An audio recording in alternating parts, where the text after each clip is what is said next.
be internationally wrongful if committed by that state.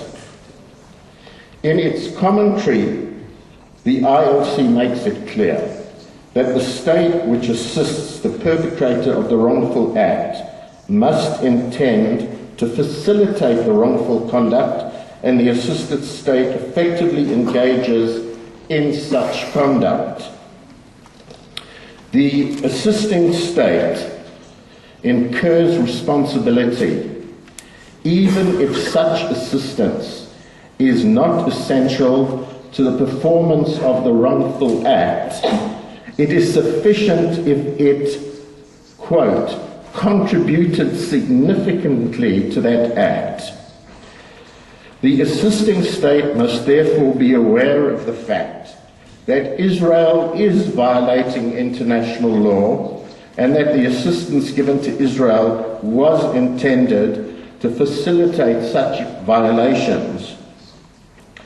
In casu, the EU and its member states could not have been unaware that some form of assistance to Israel contributed or would perforce have contribution to certain wrongful acts committed by Israel. This is applicable to following.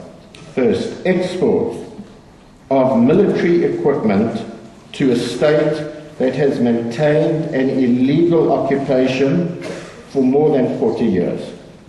Next, imports of produce from settlements located in occupied territories and no real control by the customs authorities of EU member states of the origin of such produce, save in exceptional circumstances, whereas the exception should become the rule.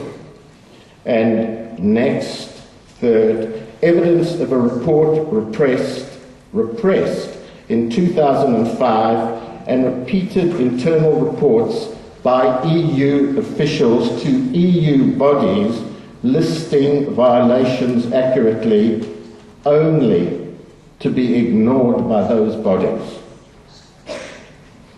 In both cases, this conduct contributed significantly to the wrongful acts committed by Israel, even if they did not directly cause such acts, and it is reasonable to assume that the EU could not possibly have been aware of this. In these cases, the EU may be held to have been complicit in the wrongful act committed by Israel and hence to incur responsibility.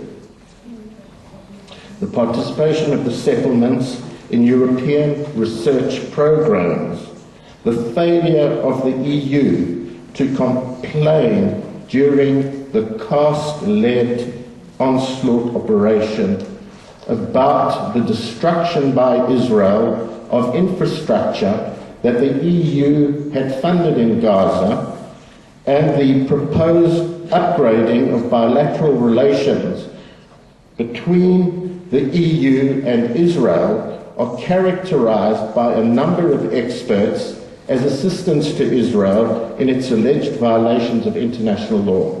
The ILC considers that one must, in cases of this kind, carefully examine whether the state accused of wrongful assistance was aware that it was facilitating the commission of the wrongful act.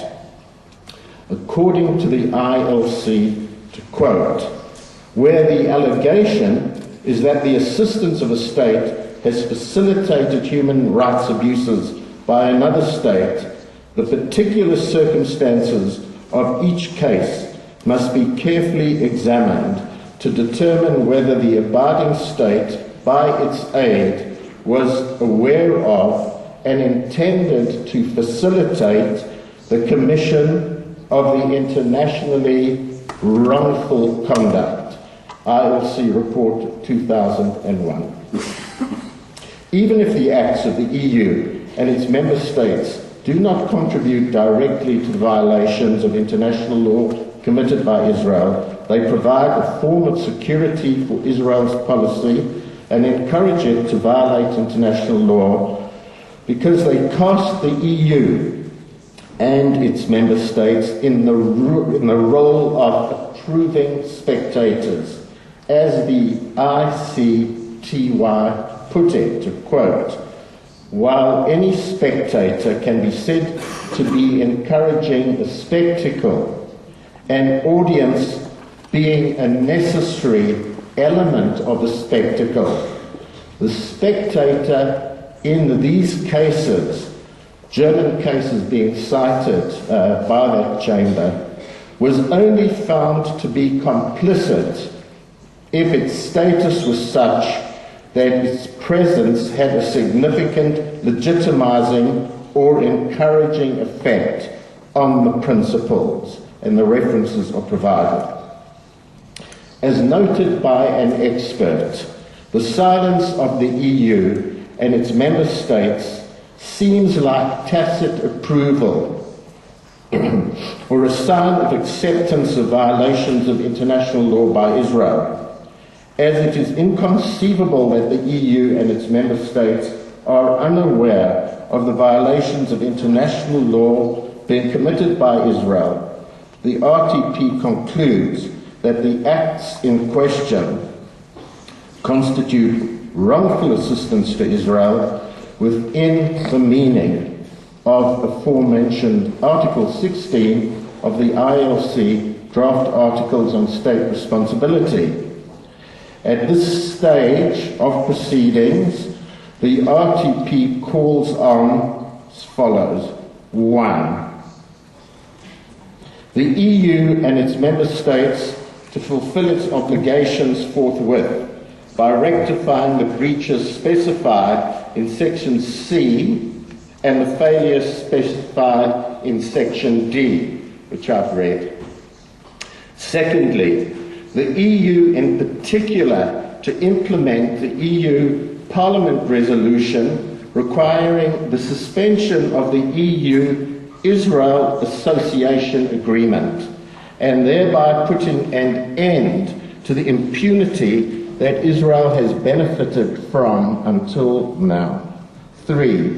EU member states to implement the recommendation at paragraph 1975A of the UN fact-finding mission report on the Gaza conflict, the Goldstone report, regarding the collection of evidence and the exercise of UJ against Israeli and Palestinian suspects, and 4, EU member states to repeal any requirements in any member states that a suspect must be a resident of that member state or of any impediments to the compliance with the duty to prosecute or extradite for trial all suspected war criminals sought out by member states.